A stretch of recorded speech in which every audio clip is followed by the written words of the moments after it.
Perhaps the most startling thing that I can share with you is that all of the conspiracy theories that you've ever heard about one world government, about the UN takeover of the world, all of those conspiracies have now been laid to rest. There's nothing conspiratorial about it. It's all published.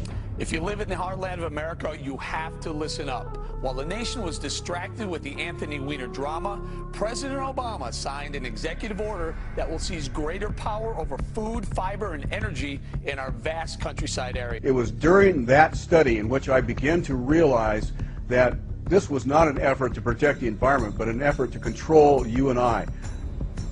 The world is going more and more deeply into a general breakdown crisis, which would probably result in the elimination within a generation or two of 2/3 of the present level of the world's population.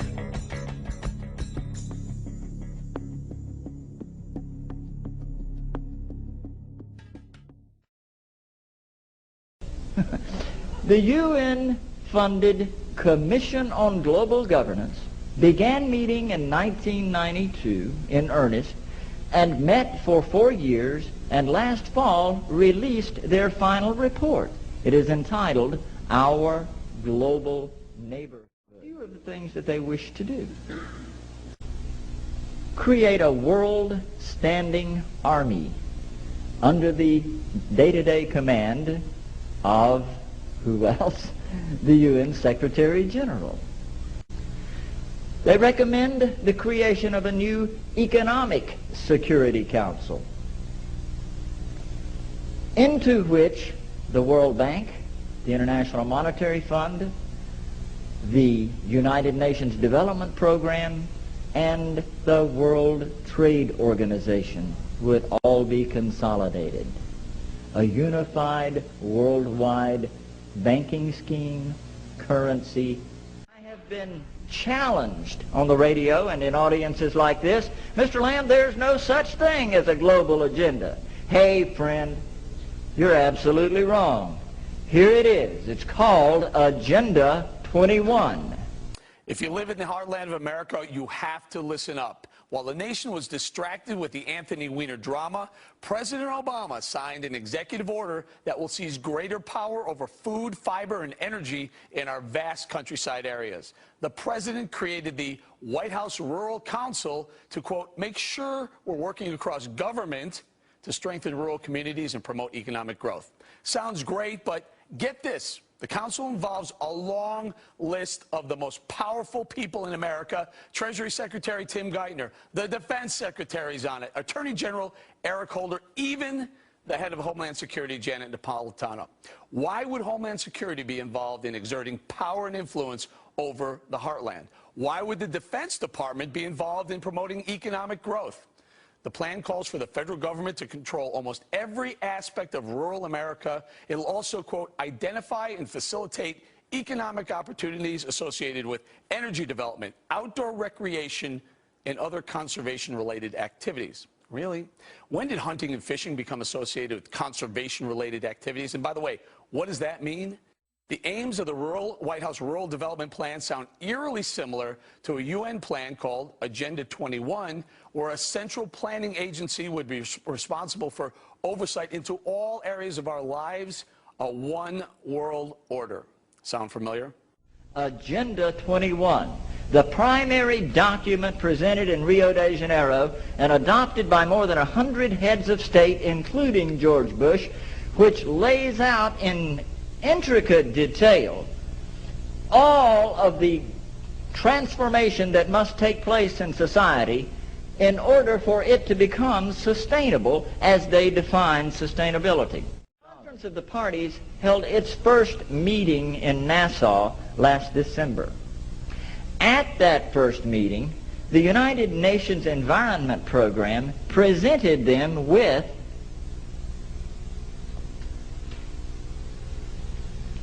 a global biodiversity assessment.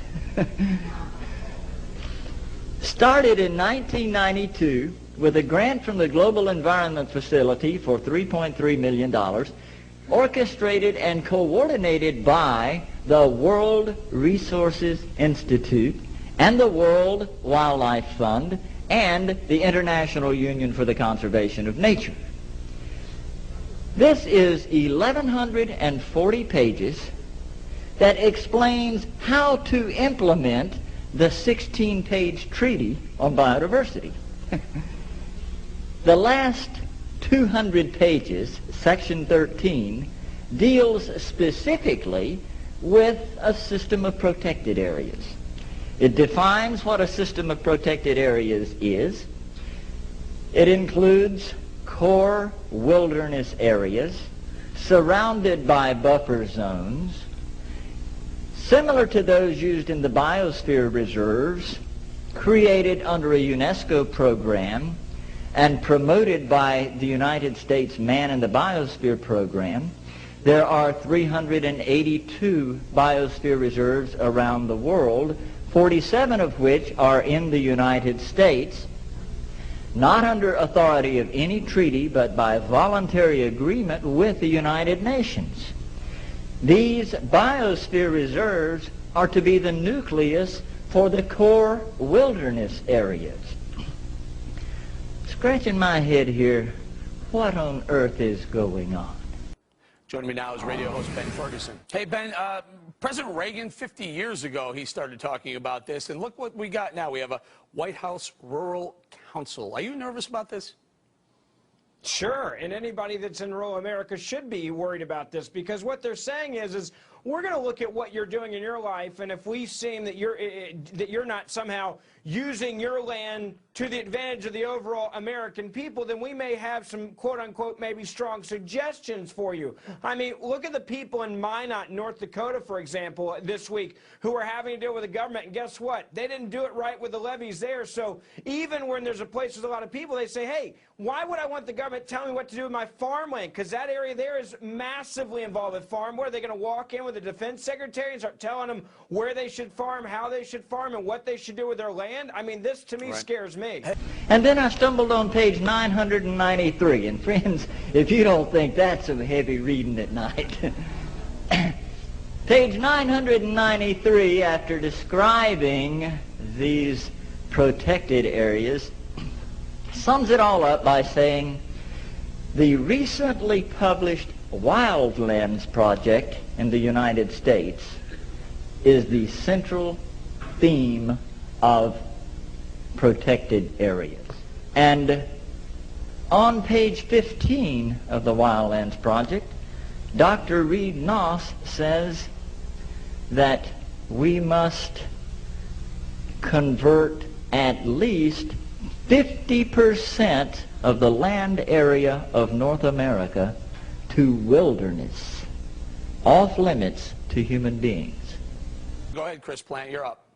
Well, who knows how it's going to turn out, but it's good. It's real good. This is another demonstration of this administration's obsessive-compulsive government disorder. They've decided that government needs to seep in, and it's not just, you shouldn't just be worried if you're in the heartland. We should all be worried about this. This is government out of control. This is crazy. This is over the top. This is one of hundreds of sort of organizations and commissions and panels that this administration has created to wheedle their way into our lives on what kind of light bulbs we can use and how much broccoli we can eat and what we can drive and what our kids have to eat at school. And they're just seeking to control Tony, every area of our lives. Certainly feels like overreach to me. Not only overreach, Eric, I mean, it's so frightening. This is 16% of America, what's considered rural America, who basically is now going to have its entire livelihood run by government in Washington. Right. They're far away from Washington. They like it that way, is my guess. I think Mr. Ferguson certainly sounds like he's representing that point of view. Those core wilderness areas are to be interconnected by wilderness corridors off limits to human beings. Those wilderness areas are to be surrounded by buffer zones that may have limited resource use under the supervision and permitting of the federal government, in collaboration with non-government organizations. Human population is to be resettled into the remaining 25% of the land, into communities that are described as sustainable communities. As more and more of many among you had learned since the announcement I delivered in an international webcast on July 25th, 2007, that we have been not in a recession, not in a mere depression, but in a general global breakdown crisis of the economy of the entire planet. As long as the present structure of economy in the United States, in Europe, and elsewhere continues, the world is going more and more deeply into a general breakdown crisis, which would probably result in the elimination within a generation or two of 2/3 of the present level of the world's population. A reduction of the population of the planet from 6.5 to 6.7 billion people today to less than 2 billion in a short period of time. Entire cultures and entire languages and entire nations would disappear. Now let me put a parenthesis right here for a moment. He created what he called a White House task force on ecosystem management. He called 20 federal departments together and said, you will create an ecosystem management policy, and you will implement the ecosystem management policy throughout the federal government, Department of Interior, Department of Agriculture, Department of Commerce, Department of Education, throughout the federal government. They developed what they called multimedia enforcement. Where they run into a problem with a community that will not accept this ecosystem management concept, multimedia enforcement means that all 20 federal agencies descend on the community and begin inspections and writing tickets. I couldn't believe it. You have the Rewilding of America and the Wildlands Project, the Convention on Biological Diversity, which is to control our rural population. Toll roads on interstate highways nationwide are walling off exit ramps to small towns and rural communities, and are creating ghost towns by design.